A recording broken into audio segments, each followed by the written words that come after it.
Next truck down, Beryllium, Brownstown, alright? Yeah. Next truck, Brownstown.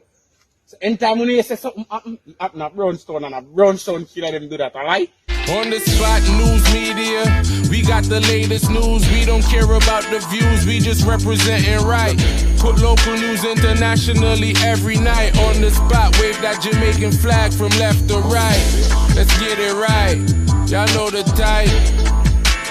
We ain't dealing with the hype, we make it take flight. Yeah, man, my viewers and subscribers, what gwaan. A blessed and wonderful Friday morning to each and every person out there tuning into On The Spot News Media. Now, my peeps, you don't know how we do it over on this side each and every morning.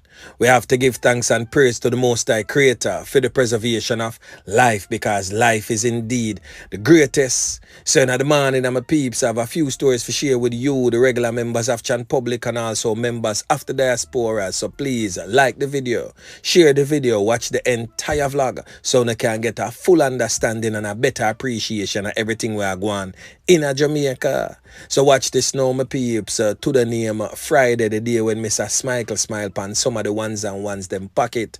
So whilst you're out there traversing the streets of Jamaica, from the length and breadth me I talk about, from Moran Point to Negril Point, continuously look out on the corner yai Kazwa, the old dirty corner boy them always out there alerts.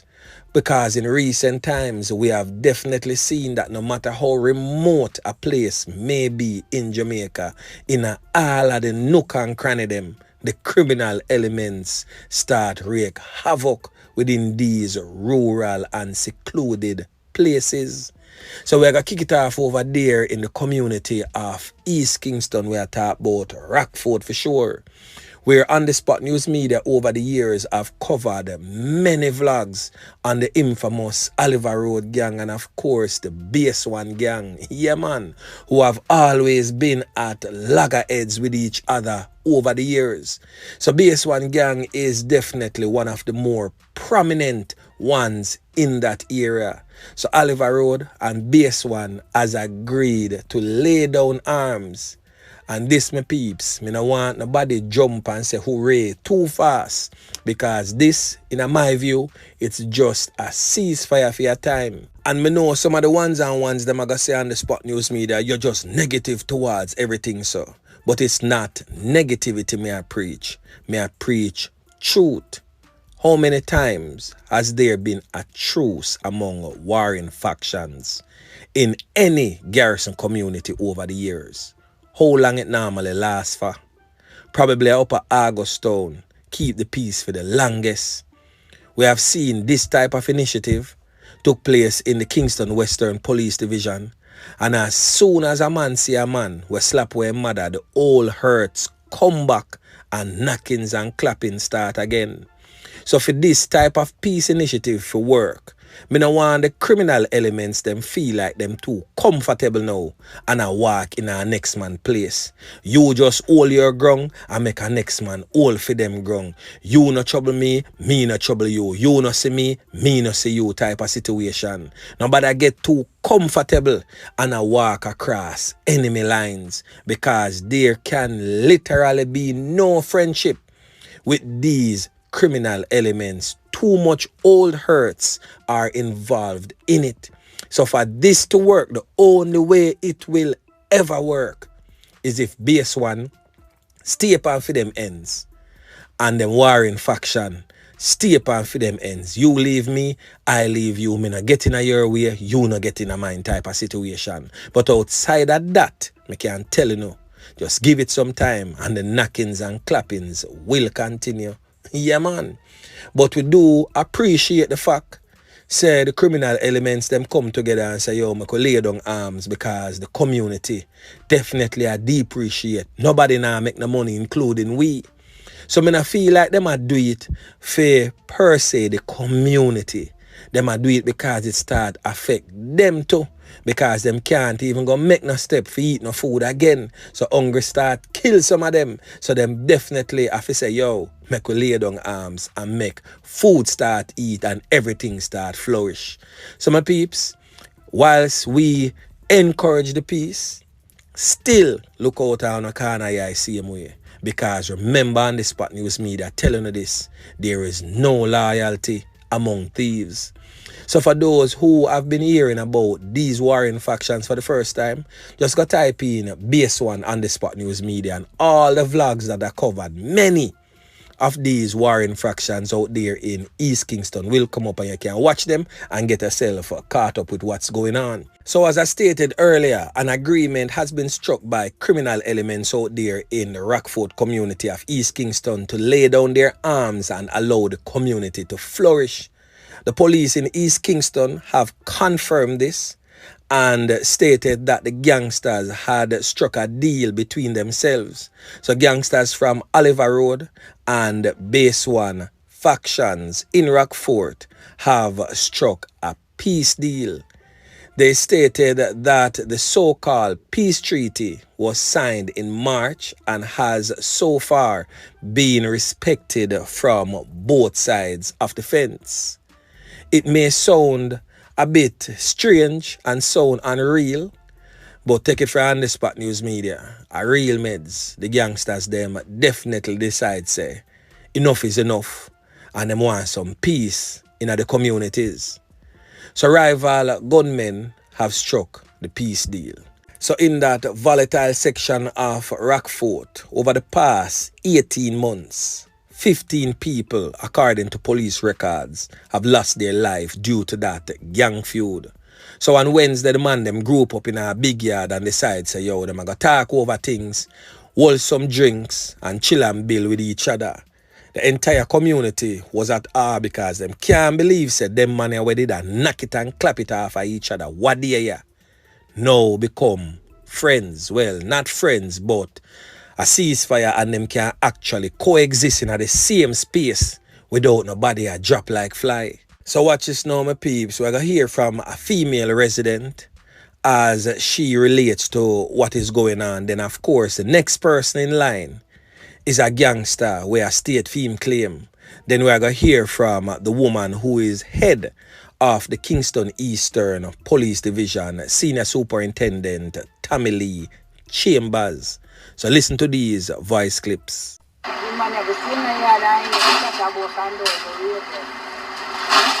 people speak picnic, can't go school and them them can't go school, but let them and them from school come home, them say nobody now for come enough of you, they're not going. Right now, they have a black machine. I tell you the truth, my father. I'm going to get a black machine, I know say, think and positive I have. You see me? Because I'm not for even give them man. Let's give them machine. I am pleased with the peace initiative that is taking place in the Rockford community. The police of the Kingston Eastern Division will continue to work and support the citizen in the Rockford community, and we will continue to build partnership and to make sure that the community of Rockford will be the place of choice for the law-abiding citizens to live, raise their family, and to do their business. Boy, Superintendent Tammy Chambers. How you articulate yourself a while ago, it sound goody. Yeah, man. But we all know, say, that is not even in our distant reality. Talk truth. Yeah, man. So anyway, my peeps, we are going to stop from saggling to the east and saggle to the west, far west. We are talking about down at the infamous gangster town, the parish of St. James. Yeah, man. Where an SOE is presently in effect. But guess what? The knockings and clappings continues as a double knockings and clappings going over Bogue village. And that double knockings and clappings, there some peeps, is definitely that of a reprisal one. So on your screen, my peeps, is the exact location of that double knockings and clappings over there in Bogue Village, MoBay, St. James. It took place on Wednesday night, literally 24 hours after the state of emergency was declared on the parishes of St. James, Hanover, and Clarendon. So the police have theorized that Reprisal was behind Wednesday night gun attack at the shop in Bogue Village, St. James, which left 2 men lifeless and 2 others nursing some serious kind of wounds. The deceased men have since been identified as 30-year-old Jermaine Miller. He is of a Marine Circle address in Bogue Village, and a man only known as Tallman, who is of dark complexion, medium build, and about 5 feet 10 inches tall. His body was clad in a yellow t-shirt and blue short jeans. So reports from the Montego Bay police is that sometime around 9:45 p.m. the men were among patrons at a shop when armed criminal elements approached them and opened gunfire, hitting all 4 men. The police were summoned and the injured men were taken to the hospital where Miller and Tallman was pronounced you know what. The others are being treated for their injuries and it is also considered life-threatening and serious. So Security Minister Dr. Horace Chang revealed that the police are following strong leads into the deadly attack. The police have good information, he stated, and good intelligence and should be able to apprehend the perpetrators rapidly. So my peeps, this just goes to show that the states of public emergency has lost its effectiveness on the minds of the people and also of these criminal elements. Literally, the criminal them not care because them just know for sure that when police and soldiers and Minister of National Security and Opposition come on TV and talk about states of public emergency, it is just on paper, because what they're saying on paper is not reflected in the numbers of boots on the ground.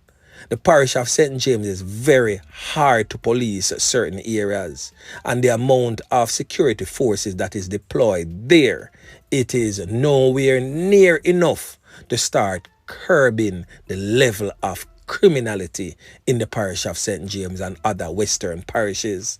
So now my peeps, the last thing that we're going to talk about is this 15-year-old presently on your screen and her 10-month-old daughter. Yeah man, 15-year-old and she have a 10-month-old daughter. So do the maths. Yeah man, it really sound a certain type of way, but this is our reality. Now the both of them cannot be found. So the police is seeking the public's assistance to locate her and her 10-month-old daughter who have been reported missing. So the mother has since been identified as Latanya Barrett and her child Angelique Brissett. They have not been seen or heard from since Tuesday, May 16. Latanya is of brown complexion, medium built, about 5 feet 6 inches tall, whilst Angelique is of brown complexion. You don't know, say a baby that, so we can just judge what a 10-month-old may look like. So my peeps, if you don't know something, say something. If you don't know her whereabouts, inform her that she's reported missing and to return home or get in contact with a family member forthwith. And if certain things may have happened, if you know something, say something. Yeah man. So anyway my peeps, remember to like, share, subscribe to the channel. Stay tuned to On The Spot News Media as I continue to bring you fresh news and updates in subsequent newscast. On The Spot News Media. Yeah man.